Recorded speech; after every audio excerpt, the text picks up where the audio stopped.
You know, we're all taught that kindness is one of the best things you can be. But what if it's not? What if our best intentions, those moments we step in to help, are actually making people weaker? It's a pretty wild idea, but that's what we're digging into today. Just think about the last time you helped someone. That gut instinct to step in, to fix their problem, to make them feel better. What if it actually did more harm than good?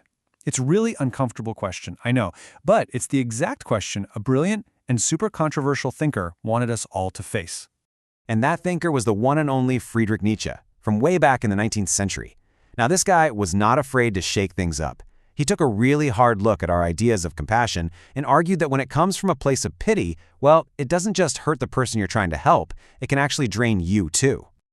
Okay, so let's get into it. Nietzsche's whole argument kicks off with what he saw as a real sickness spreading through society. He called it the problem of pity. I mean, listen to the words he uses here. He doesn't just say pity is kind of unhelpful. He calls it the most sinister symptom of a culture that's basically lost its will to live.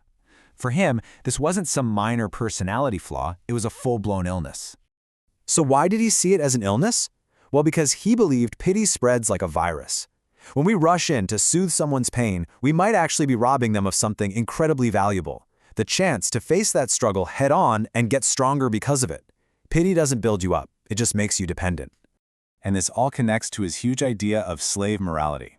Nietzsche argued that throughout history, groups without power basically flipped the moral script. Since they couldn't win through sheer strength, they started calling their own traits, like being humble or obedient, good, and the traits of the powerful, like ambition and pride, well, suddenly those were evil. And in that new system, pity becomes a top-tier virtue. And you don't have to look far to see this playing out today. Seriously, think about it. That coworker who makes you feel guilty so you'll finish their project for them? Or that influencer's big charity post that feels more about getting applause than making a real difference? Or, hey, even just that little voice in your head that says you have to help because it's what good people do, not because it's actually the right move. For Nietzsche, that's slave morality, right there in action. But here's the twist, and it's a big one. Nietzsche was not arguing that we should all become heartless jerks. Not at all. He was arguing for a totally different kind of helping, one that comes from a place of strength, not pity. His alternative is a kind of help that flows from having so much personal power that it just overflows.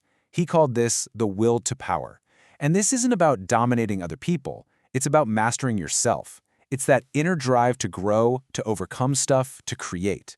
You help not because you feel guilty, but because you're so full of life and energy that you can't help but share it. And this quote from his book, Thus Spoke Zarathustra, just nails it. A great love or a great act of help isn't about feeling sorry for someone's weakness, it's about wanting to create something in them. It's about seeing their potential and wanting them to become stronger, more capable, more alive. It's an act of creation, not just an act of comforting. So this right here is the heart of the whole thing. Let's break it down. Help that comes from pity, it's driven by your own discomfort, your own guilt. Its main action is to soothe and coddle, which just enables weakness. And the outcome? Dependency. But help that comes from strength, that's driven by a genuine abundance and a belief in the other person. Its action is to challenge them, to push them, to build them up. And the outcome?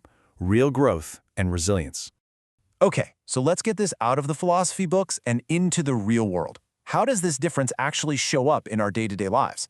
Let's look at what truly transformative help looks like. Because this isn't just some abstract debate, right? This battle between the kind of help that weakens and the kind that strengthens, it's happening all around us every single day. At work, at home, with our friends, you name it. Let's take the workplace. We've all seen a micromanager in action, right? They help you by constantly tweaking your work, saving you from making any little mistakes, but what are they really doing? They're crushing your initiative and making you dependent on them. Now contrast that with a true leader, like the famous football manager Emma Hayes. She's known for setting ridiculously high standards. She doesn't shield her team from pressure. She trusts them to handle it. And in doing so, she forges an unstoppable, confident team. Now that is help from strength. And once you start looking for this pattern, you see it everywhere. You see it in parents who do their kids' homework, robbing them of the chance to learn how to struggle and succeed.